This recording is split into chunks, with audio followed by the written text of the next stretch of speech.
All right, guys, welcome to the next episode of the Culture and People podcast. So, Zach, in a few sentences, tell us who you are and what you do. Yeah. Thank you, Anna. My name's Zach. I am living here in Milwaukee, Wisconsin. I'm a culture architect and founded Perennial Culture. Been in the space for a couple of years now, but then most of my career was in the software space and working as an account executive for a company called Zywave, actually here in Milwaukee. Yeah, a great organization. They're giving you a lot of support in pursuing your passions, which I really love. Yeah. Plus, I love your title, cultural architect. I think that nails what you are for sure. Yeah. It's hard to define what I do and pick like a title for it. So I had some fun figuring out, what would I like to be called and what might people kind of understand. So Hey, it's your architect it is. job. You Yeah. title it. Yeah, exactly. Awesome. Okay, so what is the best thing about working in the people and culture space for you? Yeah, I think the biggest part I love about it is probably the creativity and the curiosity that you have to come into these conversations with. Like, culture is so dynamic. It's kind of this systematic energy that's different with every group or team or organization. So I can't really come in knowing the answers. I have to come in asking questions, and that really, naturally I have a pretty curious mind, so I enjoy that aspect of it a lot. Yeah, I love that you mentioned curiosity. First of all, I think it's one of the best traits of anyone, intrapreneur or entrepreneur. Mm-hmm. But I think for people in the culture and people space, it's just a requirement that we are trying to listen first, right? Yeah. All right. Exactly. So I'm hearing from other leaders like yourself that engaging employees is a challenge. What are your thoughts? It is a challenge, absolutely, and it's hard to understand what will engage that employee. Where a lot of times I think organizations will take a very,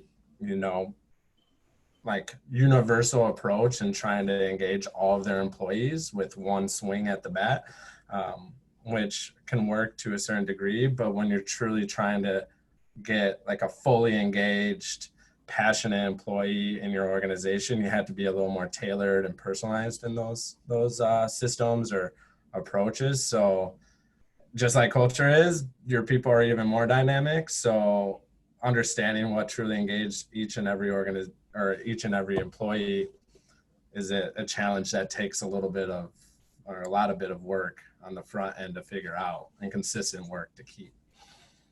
Yeah, I think you nailed it. It's almost what you said in the last question too, about the tailoring that you need to do in order to meet. I mean, line 100 people up, you're going to get 100 different personalities. So that's the challenge of employee engagement, right? Is that definitely needs to be top down, but there also needs to be some power of the people that say, like, this is what we want. Here's what we're willing to put into it too. Yeah, exactly that. Employee experience is so dynamic. People want it to be customized. They want to be empowered to create it, and have the flexibility to kind of direct their experience with the organization, which is, again, it's hard for up top leadership to kind of let go of that control and give it to the employees sometimes. Yeah, I'm excited for your answer to this next question, given that you've been at it intrapreneurially and entrepreneurially now, inside and outside an organization. So what advice would you share with the organizations who want to really advance their people or their culture? Okay, yeah, so advice to an organization that would look to do this.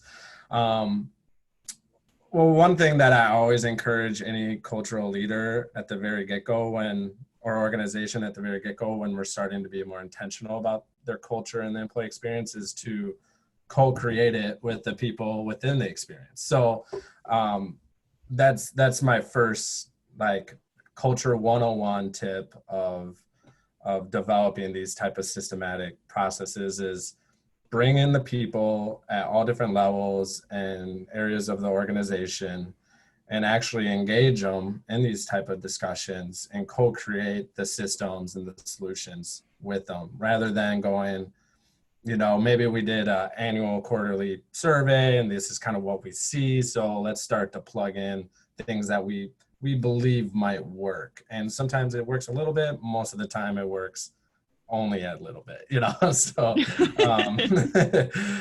so I think that's the biggest thing is try not to do it yourself, have a little fun with it, and pull your people in and give them a voice and empower them to be part of that creation. Right. And for those of us, I always equate this, for those of us who have had any long-term partnership in our life with another human being of any sort, we realize how challenging relationships can be, but that's why it's so important to have them be part of it. If I'm in a marriage or a long-term partnership and I'm saying, I'm never going to ask what that person needs or want, I'm only just going to keep guessing. I mean, we are literally, throwing darts in the dark. Yeah. And No, people that, change. right. And again, yeah, maybe co-creation and then it's communication, right? Those things have to go hand in hand. So having that clear line of communication, having the ability where people feel like they can trust to communicate openly. So that space while you're co-creating has to be created for people to be vulnerable essentially and speak up and understand that, the things that we're providing and talking about aren't going to come against me later. Like this is part of the process and it's okay. And so communication is huge in all of this. It's really a foundational pillar to it. Yeah, agree. And I think really the outcome that you're talking about is that psychological safety that knows that like I can say something without having a direct consequence, or I can make a mistake, or I can stumble without feeling like I'm going to be, booted off the island. Mm-hmm. Exactly. Oh, that's big. Super great. Co-create and communicate. Love it.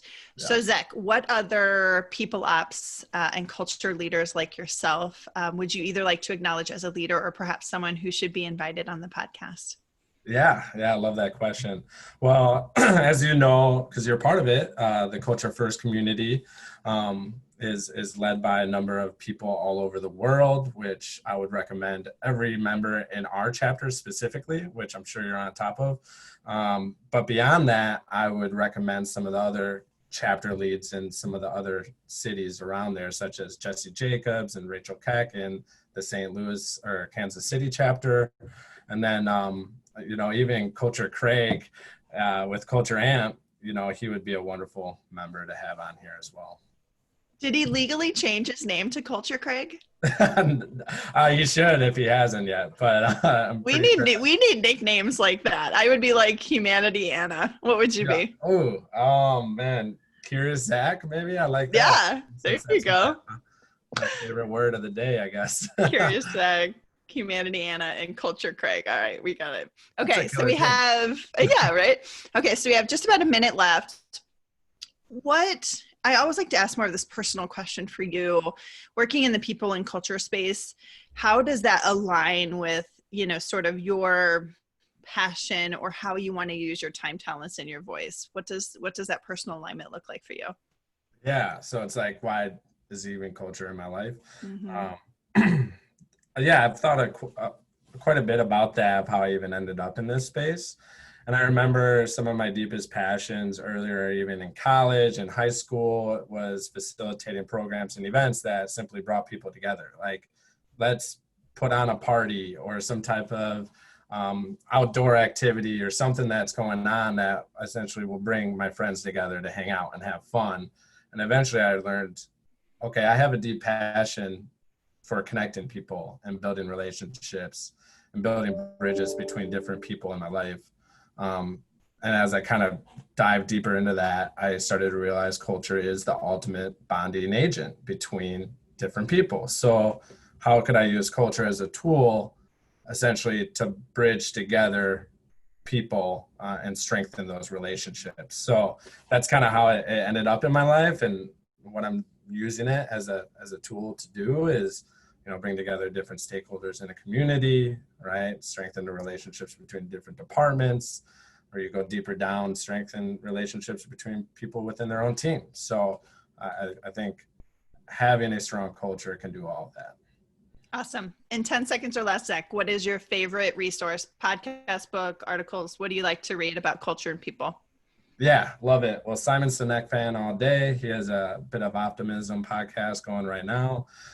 School of Greatness with the Lewis Howes as well is another favorite of mine. A lot of good speakers and guests on there. And my favorite book is, I'm forgetting the author, but Firms of Endearment.